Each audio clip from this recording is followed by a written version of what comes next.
From KCRW, this is Nocturne. Hi, it's Vanessa. I want to let you know that this episode contains disturbing content related to racist violence.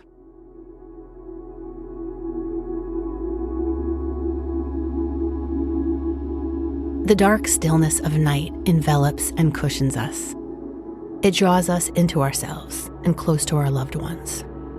We let down our guard and become vulnerable as we release our hold on the world around us.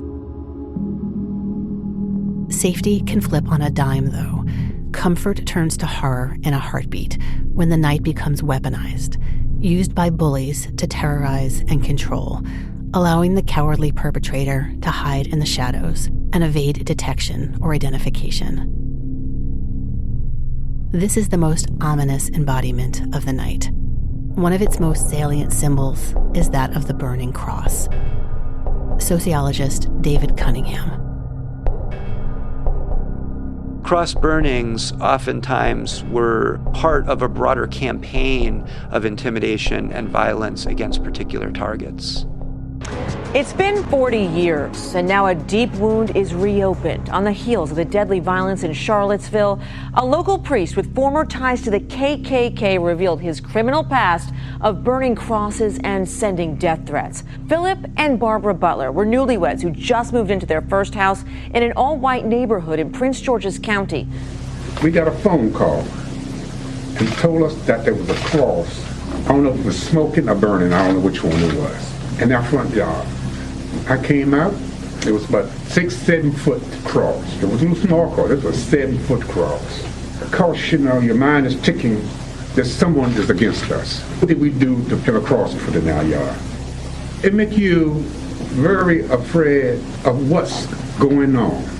You're definitely worried about your family, you know. And I can't say that I was mad or I was afraid.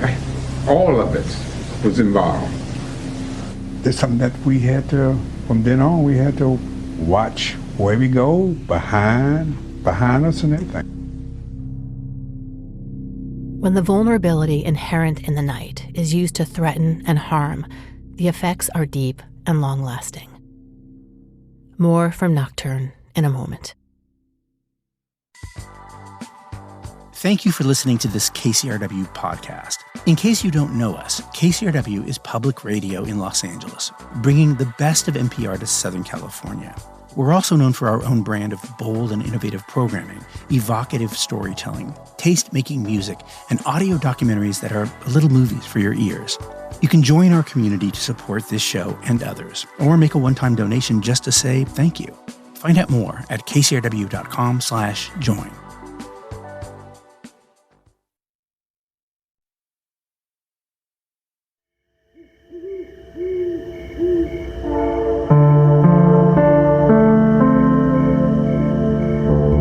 You're listening to Nocturne. I'm Vanessa Lowe.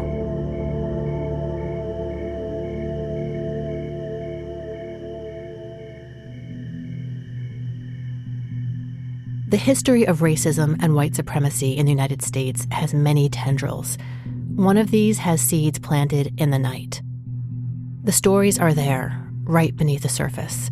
Shameful accounts passed down through the generations of stolen safety and terror in the darkness. Sanford Jeems. My mother told an interesting story. My mother was born in 1927 in Choctaw County, Alabama, when she was probably around 9, 10 years old. She said she remembered that they were all in the house, and blacks at the time did not have locks on the doors. People slept on the floor. It was normal. And she said she remembers that she was sleeping on the floor with her cousins and her brother, and she heard a noise outside the door, and these guys were yelling. They were yelling for her grandfather to come out of the house, and she said she didn't know what was going on, but her mother, her grandmother, and her other relatives, they started screaming, they were yelling, and she said they looked out and the KKK, the Ku Klux Klan, was in the front yard. And she said that they had on potato sacks over their head, And they actually had a cross burning, and they were carrying torches, and they were yelling for him to come out of the house, which he did not. But then here's the scary part. The Klan actually came into her house, and she said one of the most memorable things she remembered was the men on the shoes, their boots. They had horseshoes strapped to their boots. And she said they were stepping on the kid, they stepped on the floor, and they went into the bedroom, drug her grandfather out of bed, drug him out into the front yard of their house, tied him to a tree, and began to whip him. She said she doesn't remember how long it lasted, the beating, but his sons came home, and one of the sons had a pistol, and he shot in the air, and the Klan stopped beating, got on their horses, and rode away. She did say after the episode, her grandfather was never the same. He was not as confident as he used to be, and his spirit had been broken. And she told me the story because she said, you have to remember, you can't always trust white people. They say they're going to be friendly toward you, but sometimes they're not. And she said that, yeah, there are some good white people, but you should always watch out. And so how she was impacted for her life, she remained in Alabama, but I think she also just remained somewhat leery and cautious about how far you can trust certain people. Siblings Cheryl and Carlton. My parents moved to upstate New York in 1962 in a small town, very, very white. Bought a house in this little neighborhood.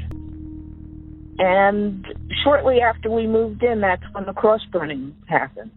There were crosses burned in our yard, tires slashed, windows broken and whatnot. I'm almost positive he didn't go outside because that would have been asking for something. But shortly thereafter, my father bought a gun and a big dog. He was more vigilant in protecting the family. They didn't want us as children to be afraid or traumatized over anything, so they had hid that information from us. But the trauma goes on for generations. It was a cautionary tale. Just because people are nice and kind to your face doesn't mean that they're not going to turn around and burn a cross on your yard when you're sleeping. The message was, get out, you're not wanted. The Ku Klux Klan didn't begin its practice of burning crosses until 1915, when it was seen in the film Birth of a Nation. The Klan eagerly appropriated the practice and employed it as a method of controlling African Americans and others through intimidation and fear. But cross-burning wasn't the start of this weaponizing of the night. Enslavers before the Civil War and then white supremacists, incensed with changes after Reconstruction, exploited the darkness in their efforts to maintain their notions of racial order. Terror in the night, regardless of what time period it was used, though, was meant to convey the same message by white supremacists. You are not entitled to safety or dignity, and any attempts to step outside the bounds of their racist system will be punished. The men who delivered these messages of terror hid in shadows and behind masks as they preyed upon their victims. They were called the nightriders, and the harm they inflicted was deep and persistent. They typically attacked in the middle of the night, sometime after midnight, but several hours before dawn. And what the attacks generally entail is sometimes it can be just shooting into people's homes with guns or setting them on fire with people inside of them. Kadada Williams is a professor of history at Wayne State University and an expert on African Americans' lived experiences of racist violence. Other times, the attacks include armed invasions. So it's very much like what we might consider home invasions today, where you've got armed people who invade your home while you're there with your family. In the time of slavery, the night was used as a weapon of control to keep enslaved people inside, isolated, and scared. Stories were spread of ghosts and evil spirits, and slave overseers dressed up in costumes then rode past homes on horseback. After the Civil War, white supremacists moved on from invoking the supernatural and used violence and the threat of violence to terrorize and control. Night was fertile ground for their campaign of fear. I think it's strategic.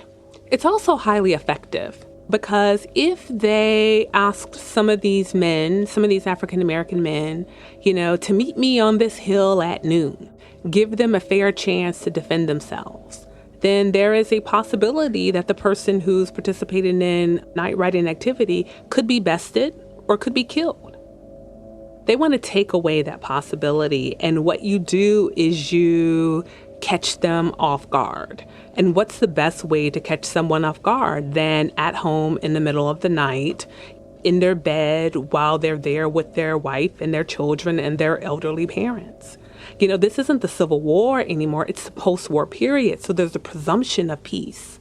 But there's the historian George Rabel, who's got the book that was called But There Was No Peace. The armies stopped clashing, but you've got that conflict that continues over the results of the war in many southern states. The KKK is generally thought to have been founded in May or June of 1866 in Pulaski, Tennessee. This is soon after the Civil War. Pulaski in particular was a place that was beset by a sense of a lack of order after the war. There was a sense that the society as it once existed had collapsed in a variety of ways. And it was the sort of place that had in a white elite, many of whom, in terms of the males, had fought in the Civil War for the Confederacy, who were both interested in kind of reorganizing their own lives, but also reorganizing the political system. And frightening others really blended very clearly into this idea of controlling for the sake of upholding the racial order. David Cunningham is a professor of sociology at Washington State University and author of the book Klansville, USA. So in the context of the post-Civil War politics, this idea of frightening others could be turned into a political act and most often could be directed towards newly freed African Americans. Oftentimes, targets would be selected because they were seen as overstepping their bounds or moving into the new space created by the reconstructed South. They were people who were seen as needing to be controlled, either directly because of particulars of their lives and their relationships, or indirectly and symbolically. Well, night riders were generally white Southerners. Some of them were ex-Confederates, meaning they had served in the Civil War. And they were very frustrated by the destruction of slavery and by African Americans gaining civil and political rights. And so rather than punching up at the planter elite, rather than punching up at Union officials or even Northern-based white Republicans who were passing this new legislation and changing the Constitution, what they did was punch down at African Americans. Many of them were newly freed people, or they had been free for a generation or two. They're getting up on their feet. They're voting in elections. They own property, or they're trying to purchase property. And what white supremacists do is they decide that they're going to attack them, hold them hostage in their homes, terrorize them in order to strip away the gains that they had made. So I can tell you the story of Abram Colby. Abram Colby is a state lawmaker in Georgia. On October 29th in 1869, night riders visit him in his home. He's there with his mother, his wife, and his daughter.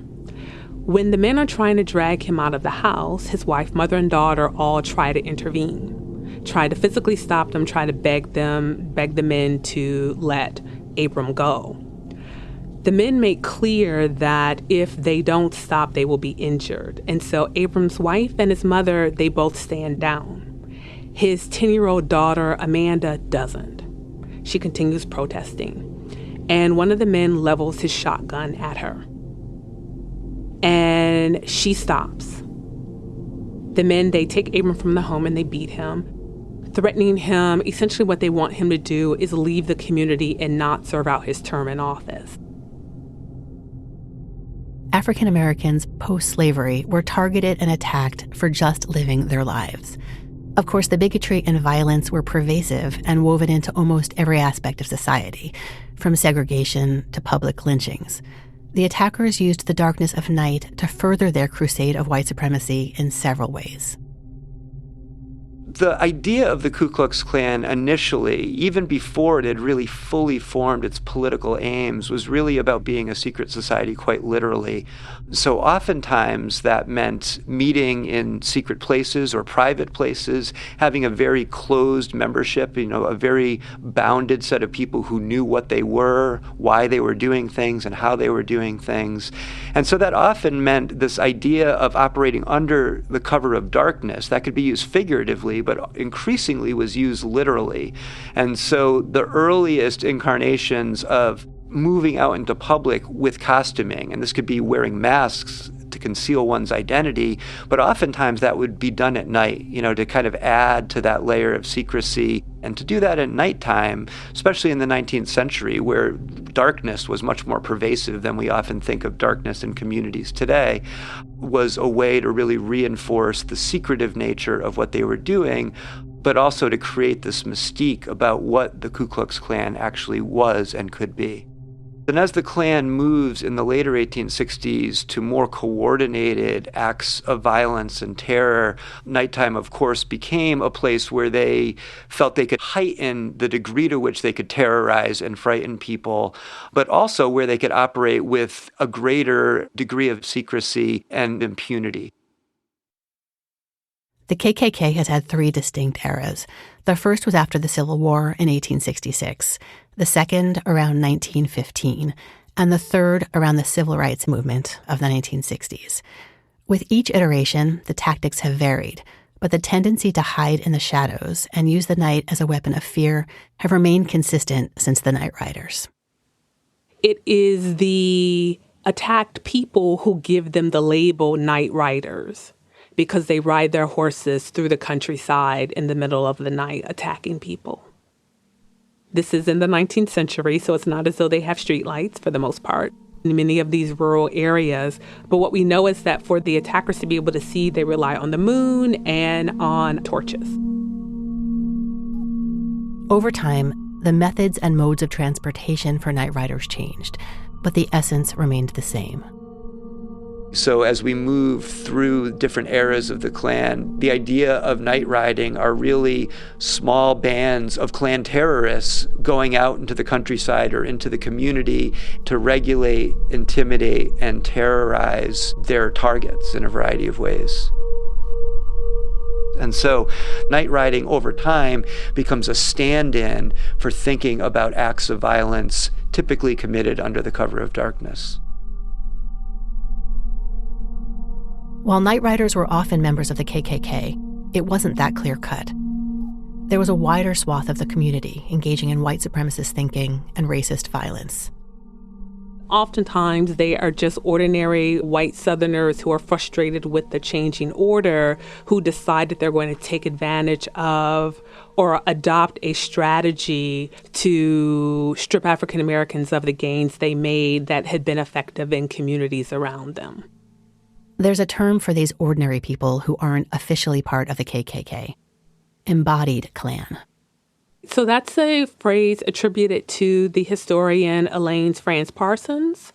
And what she discovered in researching the Ku Klux Klan is that there were the quote-unquote members of a group, as in they got together, they had meetings, they had activities, they discussed sort of, the history and their purpose, et cetera. And then there are other people in the community who've observed their activities. So they may not be a member of an organization, but they see the effectiveness, or they believe in the potential effectiveness of doing some of the exact same things that they do. They realize the power of terror. They realize the significance of holding someone hostage, holding, a laborer who is asking for higher wages, holding him hostage with his family in the middle of the night. They understand the power that that's going to have over that person. They understand the power of attacking a newly elected African-American lawmaker to stop him from serving out his term of office. So they're not a member of a group per se, but they understand the power of terror in their community. The power of that terror wasn't just about creating fear in the moment of the attack. It was about undermining how its victims understood their place in the world. What they say is, well, I haven't done anything wrong. I voted. I go to work. I'm taking care of my family. I'm not attacking anyone. I'm doing what, A, I've wanted to do while I was in bondage, B, what the federal government said I should do now that I have my freedom. I'm not doing anything that's offensive that should give anyone reason to attack me. And what they often say, especially when they testify before Congress, is that everyone in the community can attest to the fact that I'm an upright citizen. They had no reason to attack me. Abram Colby, the lawmaker from Georgia, was simply exercising his newfound freedom. He was serving as an elected representative in state government when he was attacked at night in his home. Recall that Abram was beaten and his 10-year-old daughter tried to fight back. And so Abram survives the attack. They all live through the attack. But here's what he says. They broke something inside of me.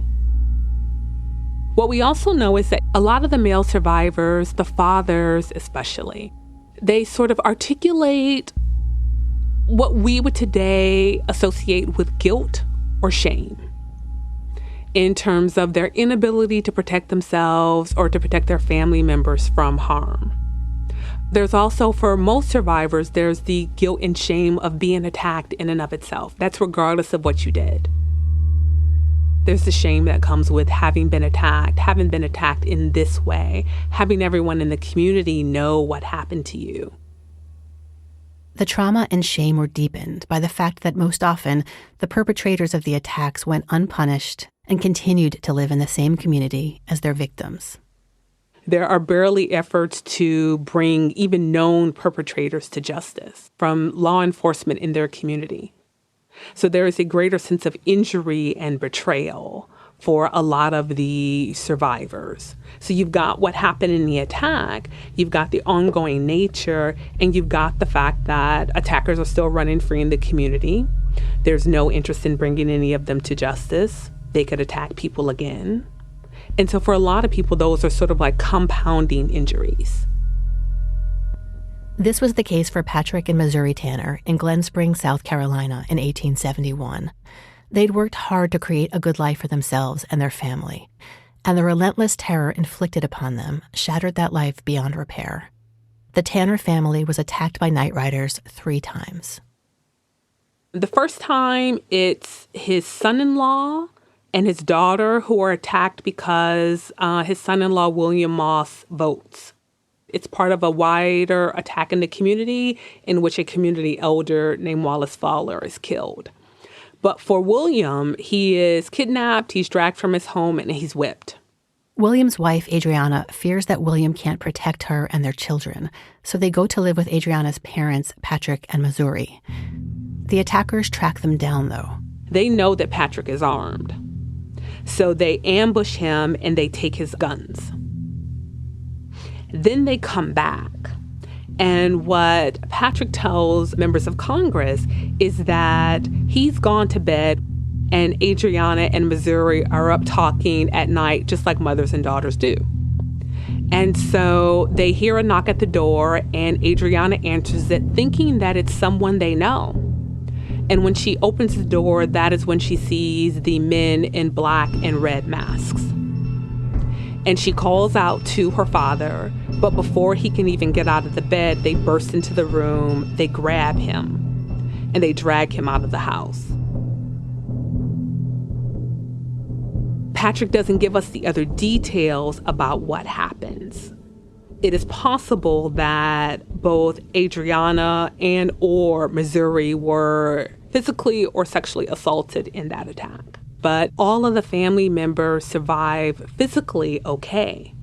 They're roughed up, but no one has suffered the kind of injuries that require medical attention. So in this case, Patrick knew at least one of the attackers. And from that, he can extrapolate who the other men might be. He may have been able to understand who this man was by his voice, by previous interactions with him, by the shape of his body. One of the things we know about a lot of the masks is that they often slip off during attacks. But oftentimes, if it's people you know, you recognize their voices even if their faces are concealed.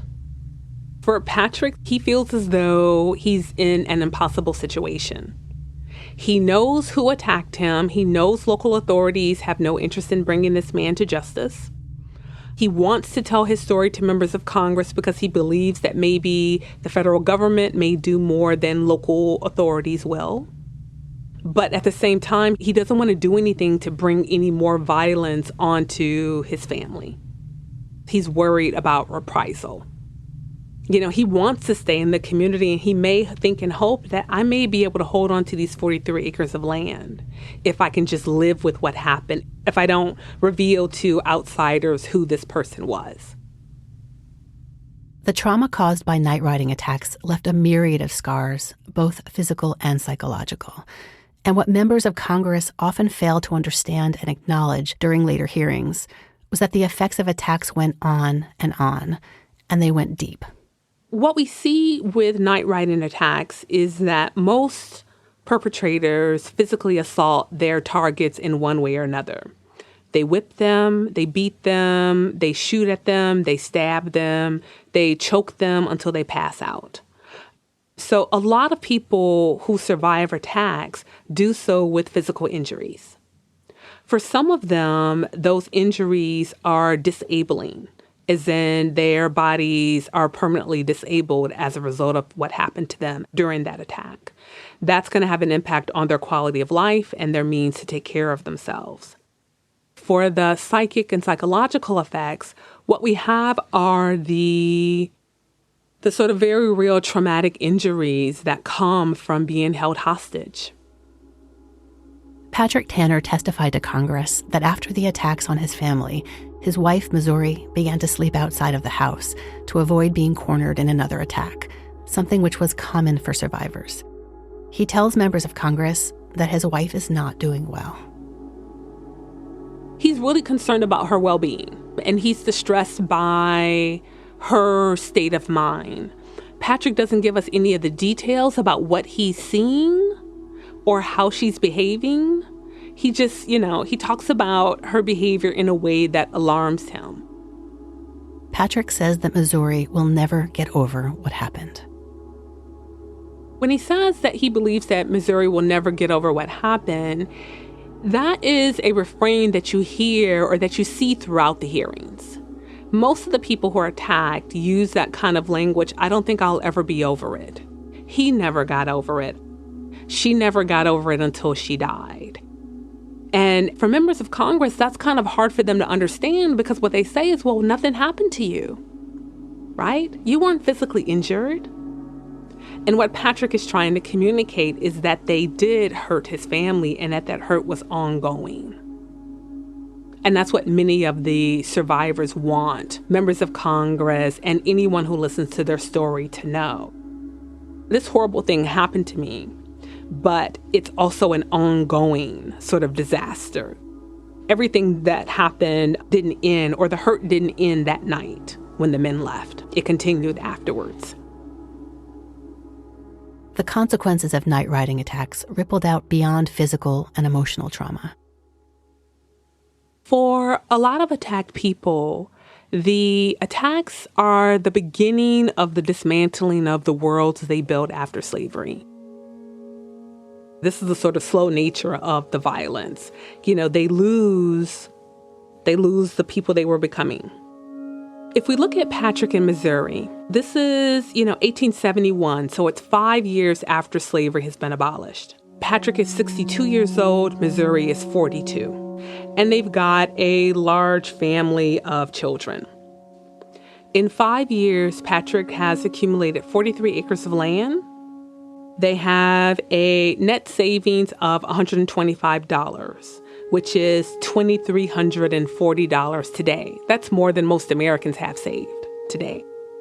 These are all indications of where his life and his children's life and his wife's life were going. So when you look at what he had managed to accomplish in 5 years after slavery, you can see that he's on an upward trajectory. The attacks put all of that into question. As was often the case for survivors of attacks, the historical record for Patrick Tanner went cold after he testified to Congress. What ultimately became of the Tanner family is unknown. What we do know is that he's already started to lose some of his wealth, some of his earnings, by not being able to take care of his property, by being displaced from his community, and maybe by not having Missouri's help on the farm. And Patrick, at his advanced age, probably can't fathom having to start over from scratch. And so even though Patrick Tanner wasn't physically whipped, the fact that he's fearful of staying in the community because he's worried about being attacked again. He can't maintain his same business affairs. He can't do the same kind of work he did on the farm while he's always looking over his shoulder, worried about being attacked. Most of the people who are attacked lose wealth because of injuries that they sustain during attacks or because they have to flee their homes and communities and their property in order to be safe. Some people, they want to stay. They don't feel as though they should have to leave, but they're given this impossible situation. I can stand on my principle and lose my life, or I can pack my family up and we can go. And what you have are these sort of vultures in the community who know that they're trying to sell their property really quickly, who are going to give them pennies on the dollar for land, for crops, etc. The people who attack them often move onto their land and onto their property while they're in the process of fleeing for their lives. So they lose everything and they often have to start over again. That's what we see with Patrick Tanner. Patrick Tanner has 43 acres of land. Yeah, there's a good chance, from the historical record, he doesn't maintain that land. For many African American families, one attack in the night altered not just their own lives, but the lives of generations to come. So you think about Patrick and Missouri's children. If they had been able to stay on their land, if they had been able to continue accumulating property, they and their children probably would have done quite well, especially several generations out. One of the things that I often argue is that when you look at wealthy African Americans who still have their land in, let's say, 1920, I would argue that the difference between them and other people is that they weren't attacked. They were lucky.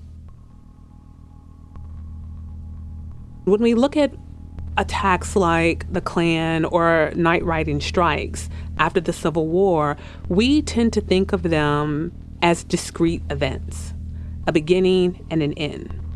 For survivors, there is a sort of slow attritional nature of the violence. For many people, it's this one night or these two nights that change everything. Clint Smith. Yeah, so my grandfather grew up in Jim Crow, Mississippi. He was born in 1930, and he told me about how the Klan would ride by their house some nights and how his mother would tell him and his siblings to go into the back room and to hide behind the bed and to turn off the lights and not to come out until she said something. But there were times when he said he would sort of sneak away, as young children do. They don't always listen to their parents, and sneak toward a window so he could look outside. And he remembers seeing people ride by and yell and scream and shout all sorts of horrible, terrible epithets for their home and the homes of some of the other people that they lived around. And the memory of those folks riding through their community, he said, was sort of deeply imprinted on his psyche for the rest of his life. And he was able to describe it in such specific detail that made clear that this had left a sort of indelible mark on his memory and on his brain. And I was just thinking about what it means to be 8 years old, 9 years old, 10 years old, and to to see the Klan riding by at night past your house and hear stories about somebody who lived in your tiny town being lynched. This was normal life for folks like my grandparents for decades. And these sorts of thoughts and these memories exist in the sort of underbelly of your memory and your psyche. I was thinking about what I was like when I was a boy and how much I valued places and spaces like my own home, how much I valued my home as a space of sanctuary, as a space of security, how much I valued being in a neighborhood that I felt like there were people around who we trusted and who would take care of me and my siblings. But I just couldn't imagine being 8 or 9 years old and seeing people who you knew hated you, who you knew wished you were dead, who you knew wished you didn't exist, who you knew wished you were not at all a part of the social or cultural fabric of this country, have them ride past your house and screaming at you. I can't imagine the fear I would have felt. I was just thinking about who this child was and how that fear shaped the lives of entire generations of Black people who are carrying the trauma, some that it manifests itself in clear ways and some that is the din of and the sort of background and the white noise of their lives. But all of them are carrying this around. If we are not proactively excavating these stories from people who've lived through them, we can forget how fragile so many of the things that we have are. We tell the story every year, how we peered from the windows, shades drawn, though nothing really happened, the charred grass now green again. We peered from the windows, shades drawn, at the cross trussed like a Christmas tree, the charred grass still green. Then we darkened our rooms, lit the hurricane lamps. At the cross trussed like a Christmas tree, a few men gathered, white as angels in their gowns. We darkened our rooms and lit hurricane lamps, the wicks trembling in their fonts of oil. It seemed the angels had gathered, white men in their gowns. When they were done, they left quietly. No one came. The wicks trembled all night in their fonts of oil. By morning, the flames had all dimmed. When they were done, the men left quietly. No one came. Nothing really happened. By morning, all the flames had dimmed. We tell the story every year.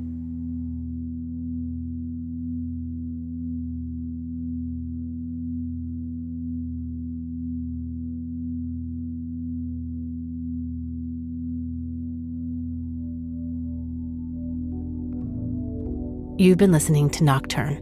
I'm Vanessa Lowe. Nocturne is produced by me and was created by myself and Kent Sparling, who also composed the theme music. The poem at the end is called Incident and was written and read by Natasha Trethewey. Thank you to Rebecca Carroll for consulting on this episode. Nick White was our editor. Special thanks to Annalise Parker for early consultation. Nocturne is distributed by KCRW and receives support from KCRW's Independent Producer Project, which is managed by Kristen Lepore. You can find out more about the show and information regarding this episode at our website, nocturnepodcast.org. Till next time, thanks for listening.